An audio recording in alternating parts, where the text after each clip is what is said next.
Hello everyone, my name is Hamid Karimi. Today I'll present our paper, Automatic Identification of Teachers in Social Media Using Positive Unlabeled Learning. First, allow me to present an overview of teachers in social media. Sometimes teachers need additional educational resources to support their classroom activities. Traditionally, they would get these resources from their colleagues or from curriculum.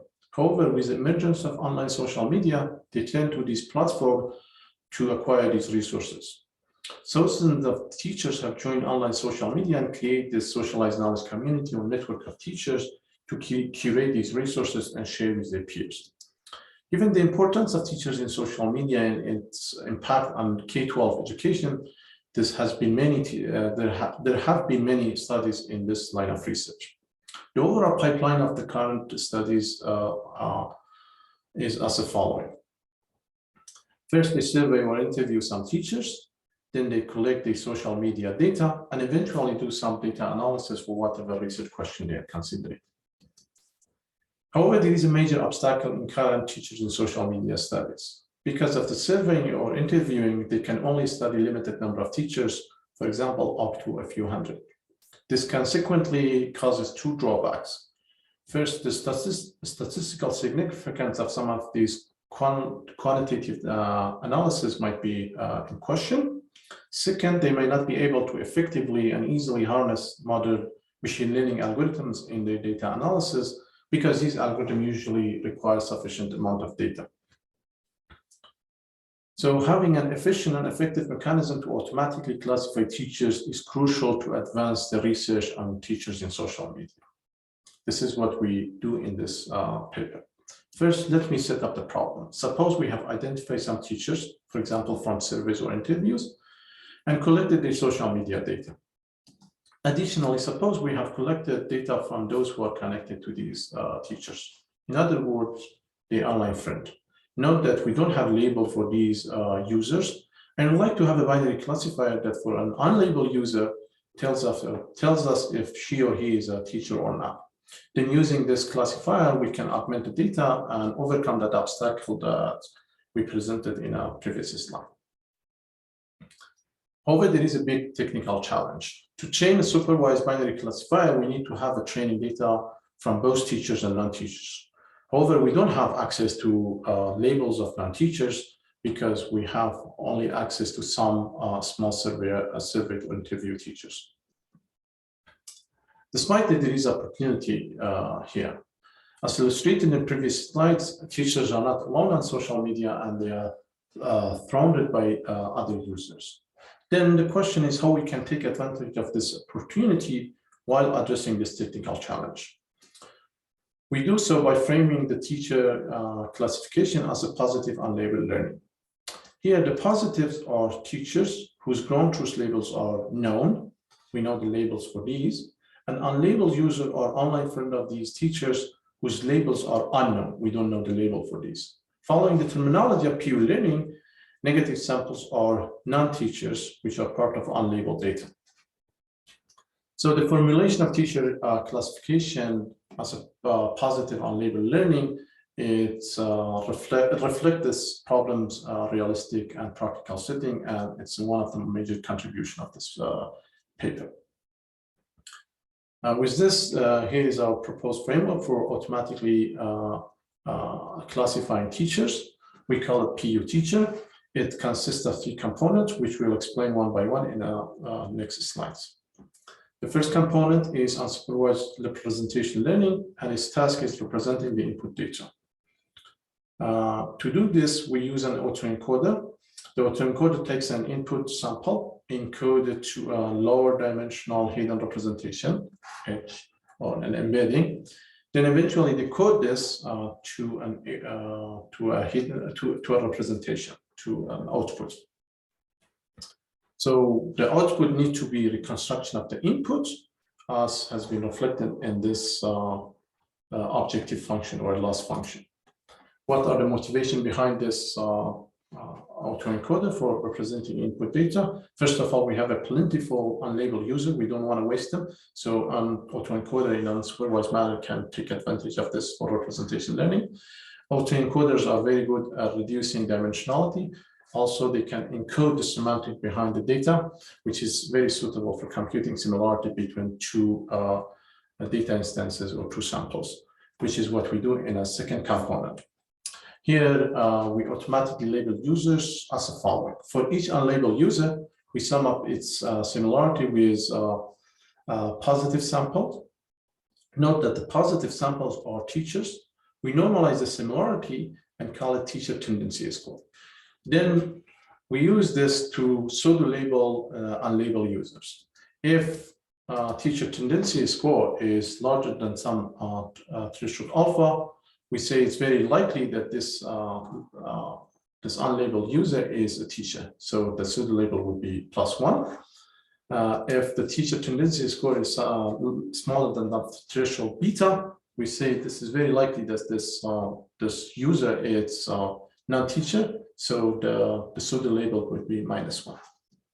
What are the motivation for this component of our proposed framework? First of all, we didn't have any non-teachers, so we need to have a mechanism to automatically label non-teachers. And also in a case where number of teachers is already very low, we can use this to identify even more teachers, as explained here.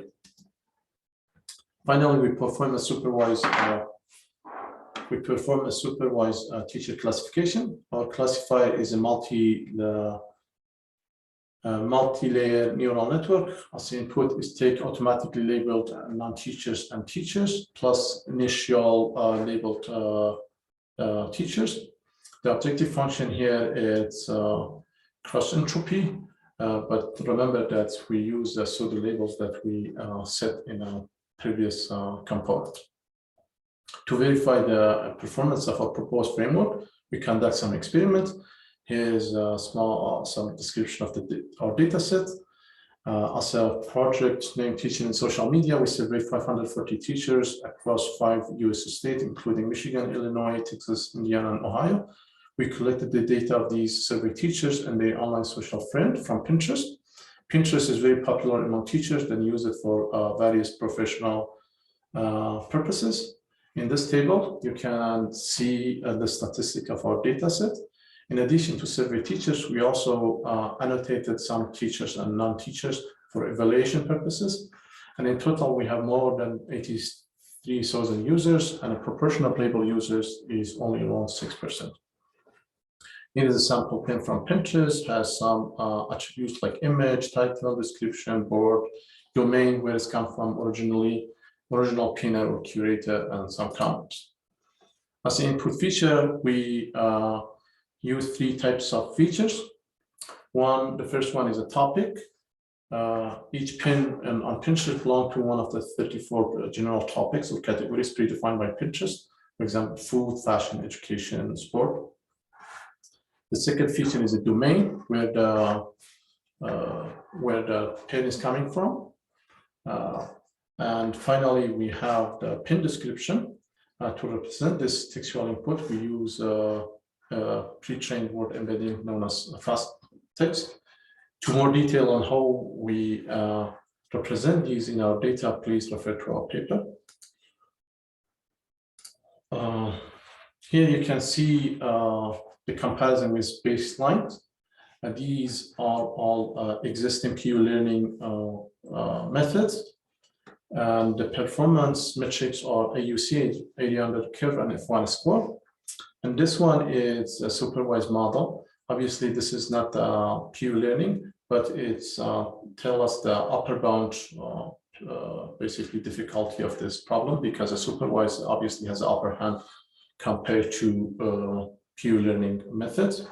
You can observe that our proposed framework has outperformed all the baselines and is very close to the supervised model. In this column, also, we exclusively report the performance of the proposed model and all other baselines against the survey teachers whose ground truth labels are absolutely certain. We can see again that our proposed method have outperformed the baseline, as also it has the same performance with the supervised model. As mentioned in the beginning, the purpose of our framework is to predict the class of unlabeled users. Given this, we applied the PU teacher to unlabeled data, and here qualitatively analyze and investigate the performance for two groups of prediction, those who are predicted as teachers and those who are predicted as non-teachers. Note that we don't have any label for these unlabeled users. Here you can see the top topic for these two predicted groups. Interestingly, you can see that education is a predominant topic for those predicted as teachers, while it's not even on the top 10 for those predicted as non-teachers. Here you can see the result for top domains. Interestingly, teachers.teachers.com is a predominant domain for those predicted as teachers. Teachers.teachers.com is the largest online marketplace of educational resources connecting millions of teachers. But you can see the domains of those predicted as non-teachers are somewhat very general purpose domains like Etsy.com, YouTube.com. This chart shows the top 200 words used in a pin description. Most words belonging to the basically teachers, teaching and education for those predicted as teachers, kids, student, classroom, math, create, score, while the words for those predicted as non-teachers are related to some of the topics like cooking, wedding, fashion, and so on. Finally, there are a couple of interesting future directions. One, we can plan to incorporate the social graph, for example, using graph neural network to identify and classify teachers. And another thing is applying PU teacher to data from online other social media platforms like Twitter. And another interesting topic is extending PU teacher to identify users in multiple social media simultaneously. For example, using network alignment. Eventually, we plan to revisit some previous studies with this augmented data and answer the previously answered questions with the new data. Thank you very much. Please refer to our paper for any further detail.